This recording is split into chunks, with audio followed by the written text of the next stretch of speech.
Hi Trojans, so today we're going to talk about Flipgrid. There's been a lot of changes to Flipgrid. The core of Flipgrid is the same. So the Flipgrid pretty much works the way that we know Flipgrid to work. It just looks slightly different. So the first thing you'll notice as soon as you sign in, you'll see the screen is a little different. They are showcasing the videos, making it look more a little bit like TikTok-y in the background. I'm going to go ahead and sign in as an educator and sign in with my Google.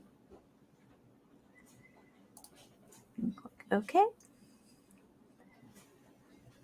Right. So looking at this screen, for one, I have a choice of how I want to view. So I have a lot of Flipgrids and a lot of groups. But so groups are kind of like our classes. Now, if you've taken PD from me from Flipgrid before, you know that I like to think of groups. It can be more than just your classes.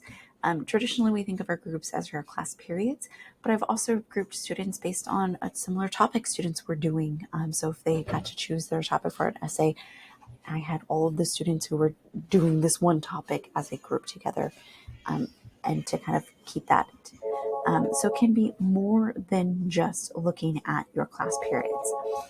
So the other view you can look at this is topics. Now I have found this super useful as I'm looking through their topics. I can actually go through and kind of look at their responses without having to switch classes or groups.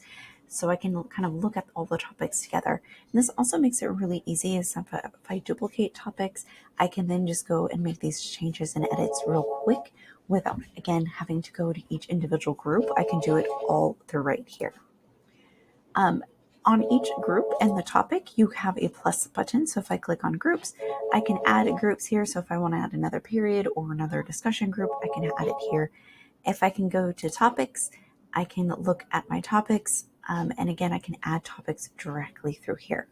So I'm going to go ahead and do that. So I'm going to call this one a testing topic. Let's just doing it for fun. And then our description down here.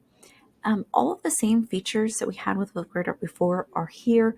Again, it just might look a little bit different. So I can add in a description. For this, they actually do want you to add in description. So I'll just put this is my description. I can add in, I can add in links directly. So I can type this up and put in a link directly, insert it. So if I have a rubric that I often use with my classes, I can link that up directly into here. I can also have topic media. This is, again, the same as before. So I like to add emojis or stickers. Again, just kind of, I'm going to use these cats. The Harry Potter cat looks good.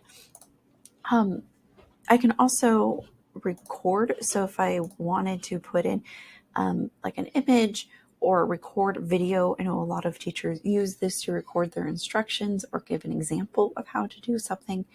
I can add it all in there as well. And then I have my recording time. The default is a minute and 30 seconds, and I found that is pretty good for individual default, but it can go all the way up till 10 minutes. So this could be good for presentations. It could be good for group discussions, which I really like doing on Flipgrid, but the default is a minute and 30 seconds. And for the most part, that's what I like.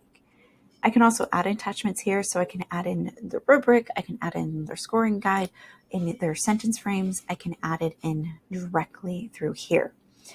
Now, we used to be able to just scroll down and have all of the features there. Now we have to go up to here to the top to settings, and this is where you're going to find the other information for the Flipgrid topics. So I have my topic status is active. If I want it as view only, that means that students can see it, but they can no longer interact with it.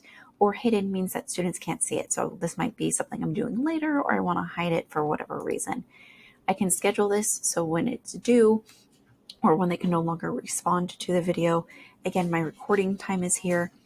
And then here is where we used to be able to keep things hidden. Now they call it moderation, and that's exactly what it was. So if I want to moderate the video, I can moderate the video, I can look at it, and I can basically it's hidden from other students until I have a chance to look at it and improve it.